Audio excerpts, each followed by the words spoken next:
Menjelang pemilu 2024, Komisi Pemilihan Umum Republik Indonesia telah mengeluarkan regulasi PKPU nomor 15 tahun 2023 sebagai panduan bagi partai politik dalam melakukan kampanye. Masa kampanye akan dimulai pada tanggal 28 November 2023 hingga 10 Februari 2024 mendatang.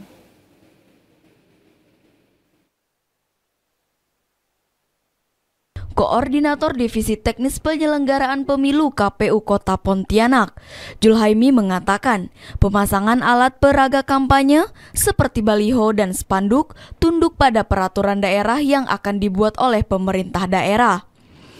Hal ini berdasarkan Undang-Undang dan PKPU nomor 15 tahun 2023 yang telah dikeluarkan oleh KPU RI. Fasilitas umum yang boleh atau tidak boleh digunakan untuk pemasangan alat peraga kampanye akan ditentukan oleh pemerintah daerah. Saat ini, pihak KPU Kota Pontianak telah mengusulkan kepada pemerintah kota untuk segera menerbitkan peraturan daerah terkait fasilitas umum yang boleh atau tidak boleh digunakan untuk pemasangan alat peraga kampanye.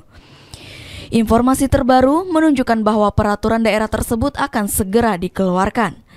Mengenai pemasangan baliho, PKPU nomor 15 tahun 2023 telah menjelaskan bahwa fasilitas umum, sarana pendidikan dan rumah ibadah tidak diperbolehkan untuk pemasangan alat peraga kampanye.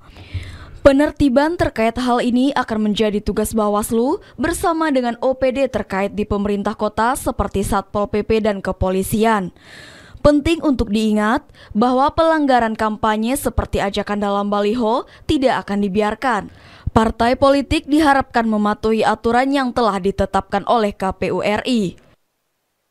Regulasi yang sudah dikeluarkan oleh KPU RI, PKPU 15 tahun 2023 itu sudah ada. Itu untuk menjadi pedoman dan menjadi ukuran terkait partai politik bisa melakukan kampanye dengan berbagai metode. Nah, masa kampanye akan segera dimulai dari tanggal 28 November hingga tanggal 10 Februari. Jadi terkait metode-metode kampanye yang bisa dilakukan pada tanggal 28 November hingga tanggal 10 Februari tersebut, salah satunya itu pemasangan alat peraga kampanye, penyebaran alat peraga kampanye oleh partai politik. KPU RI telah menetapkan ada 18 partai politik tingkat nasional dan 6 partai politik lokal di Aceh yang telah mendaftar sebagai peserta pemilu. Julhaimi berharap agar proses pemilihan umum 2024 berjalan dengan aman, damai, lancar, dan harmonis. Tim Liputan TVRI melaporkan.